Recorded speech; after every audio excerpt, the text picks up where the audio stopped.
দক্ষিণ আফ্রিকায় সন্ত্রাসীদের গুলিতে নিহত হয়েছেন শরীয়তপুর নড়িয়া উপজেলার এক প্রবাসী যুবক। তিনি পুরান দিনারহাট গ্রামের ৮ নং ওয়ার্ডের বাসিন্দা সিরাজউদ্দিন শিকদারের ছেলে বিল্লাল হোসেন শিকদার। নিহত বিল্লাল শিকদার দক্ষিণ আফ্রিকায় ১০ বছর ধরে প্রবাসী জীবনযাপন করছেন এবং একটি মুদি দোকান পরিচালনা করতেন। পরিবারের সূত্রে জানা যায়, গতকাল বৃহস্পতিবার ১৯ জুন একদল সন্ত্রাসী তার দোকানে ঢুকে ডাকাতির চেষ্টা করে। তিনি বাধা দিলে সন্ত্রাসীরা তাকে কাছ থেকে গুলি করে পালিয়ে যায়। স্থানীয় প্রবাসীরা দ্রুত তাকে হাসপাতালে নিয়ে যাওয়ার পথে তিনি মৃত্যুবরণ করেন। নিহত বিল্লাল শিকদারের একজন ৯ বছরের পুত্র সন্তান রয়েছে। তার মৃত্যুতে এলাকায় শোকের ছায়া নেমে এসেছে।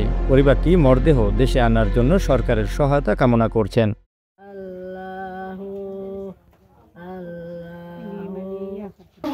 তাতে আমার সংসার চলছে। এখন সরকারকে আমরা আবেদন করছি যদি আমাদের একটু সহযোগিতা করে আনার জন্য। আমাদের আর কিছু করার না।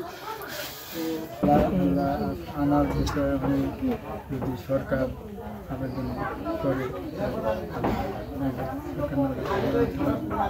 বিল্লাল হোসেন নাম, উনি এখানে সন্ত্রাসীদের গুলিতে নিহত হয়েছে। আসলে মেন হয়েছে যে আমরা যেগুলো দেখছি ফেসবুকে, ওটা হয়েছে যে ওই দোকানের থেকে লুটপাট করতে আসছে। ৪ জন লোক ছিল, ওনারা লুটপাট করছে, করে বের হয়ে যেতে লেছে। যাওয়ার পরে আবার রিটার্ন আসা 2 জন লোক ছিল, এখানে আরেকটা ছেলে ছিল কিশোরগঞ্জের রনি, ওদের 2 জন করে ধরে গুলি করা হয়েছে আর কি। আমাদের ইউনিয়ন পরিষদের পক্ষ থেকে যদি আমাদের কাছে কোনো সহযোগিতা, যে কোনো ধরনের সহযোগিতা চাই, আমরা সেটা করার জন্য প্রস্তুত আছি।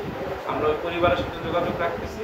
আর আমি প্রশাসনের কাছে আশা রাখি যে আমাদের যারা সাধারণ টিকা বাংলাদেশ দুজনে নিহত হয়েছে, বিশেষ করে আমার এলাকাটি, ওর যেন লাশটা যেন বাংলাদেশে মাটিতে আনতে পারি।